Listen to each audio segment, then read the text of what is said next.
एक जैसे दो ग्लास हैं। एक साफ पानी से भरा है और दूसरा गंदा पानी से।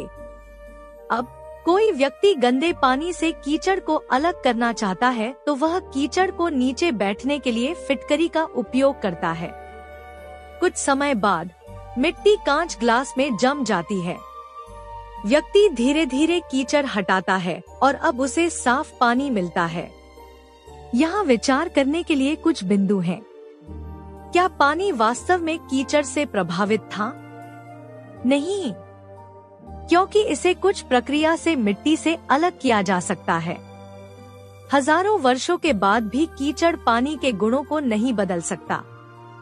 क्या गुणों की दृष्टि से साफ पानी और गंदे पानी में कोई अंतर है? नहीं, उनके पास समान गुण हैं। जबकि गंदे पानी में साफ पानी के समान गुण होते हैं, लेकिन कीचड़ के संपर्क में आने के कारण इस बार इसका उपयोग नहीं किया जा सकता है। यदि आप इस बात पर सहमत हैं, तो आपको आत्मा और परमात्मा के बारे में प्रश्न का उत्तर मिल गया होगा। गंदा पानी आत्मा है जिसके साथ कर्म बंधे हैं। साफ पानी ही परमात्मा है जो किसी भी प्रकार के कर्म से मुक्त है। गुणों की दृष्टि से आत्मा और परमात्मा में कोई अंतर नहीं है। चूँकि वर्तमान अवस्था में आत्मा कर्म से बंधी हुई है, इसलिए वह परमात्मा द्वारा प्राप्त वास्तविक सुख का अनुभव नहीं कर सकती है। जैसे फिटकरी से पानी को कीचड़ से अलग किया जा सकता है, वैसे ही आत्मा को भेदज्ञान द्वारा कर्म से अलग करके परमात्मा बनाया जा सकता है। भेदज्ञान मतलब आत्मा को सांसारिक चीजों और शरीर से अलग देखना। यदि आप दो अलग अलग गंदा पानी के गिलास लेते हैं, तो आप देख सकते हैं कि उनमें मिट्टी की मात्रा अलग अलग है, एक दूसरे से अधिक या कम है। इसी प्रकार इस संसार में भिन्न भिन्न कर्मों वाली अनंत आत्माएं हैं। आत्मा आपके हृदय में स्थित है।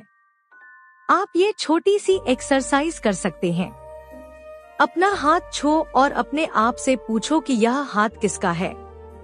इसी तरह इसे अपनी नाक, आँख, पैर, पेट आदि के लिए भी करें।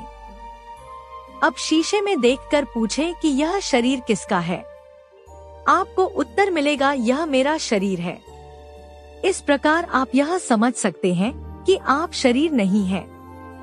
अब अपने आप से पूछें कि मेरे शरीर में मैं कौन हूँ। या इसे दोबारा इस प्रकार कहें कि अगर मैं शरीर नहीं हूँ तो मैं वास्तव में कौन हूँ? क्या मैं मन हूँ? आप यह भी महसूस कर सकते हैं कि मेरा दिमाग मुझसे अलग है। तो आप यह निष्कर्ष निकाल सकते हैं कि आप मन नहीं हैं। अब इस समझ के साथ कि आप मन या शरीर नहीं हैं, आप देखेंगे कि आप अपने दिल के क्षेत्र को छू लेंगे। लेकिन दिल को छूने के बावजूद आप जानते हैं कि आपने खुद को नहीं छुआ है। आप अपने दिल से बहुत नीचे हैं, कि आप वह आत्मा है जो इस शरीर के हृदय पर स्थित है। यह शरीर एक मशीन है जिसका उपयोग आप घूमने और दुनिया का आनंद लेने के लिए कर रहे हैं। अब जब आपको पता चल गया है कि आप आत्मा हैं, तो इस आत्म की खुशी का आनंद लें। यह एहसास करें कि आप यह शरीर नहीं है। यह आत्मा परमेश्वर का अंश है। यह अमर, अविनाशी, आध्यात्मिक रूप से सक्रिय, चेतन, शुद्ध और विकारों से मुक्त है। यह छल से मुक्त है और आध्यात्मिक रूप से सरल है। इसके अलावा यह खुशी और आनंद से भरा है। जब आत्मा मन और शरीर की पकड़ में आती है, तो यह 3 गुणों से पीड़ित होती है: तमो, रजो और सत्व। 5 शत्रु: इच्छा, क्रोध, घृणा, वासना और अहंकार। मन और माया को हटाना ही मोक्ष है। ईश्वर मन है। आत्मा वह शक्ति और क्षमता है जो शरीर को चलाती है। ईश्वर चेतना है। गुरु है जो जीवन को थोपे हुए भ्रमों से चलाता है, उस कुकू की तरह जो अपने चूजे को कोवे से मुक्त कराती है। धन्यवाद।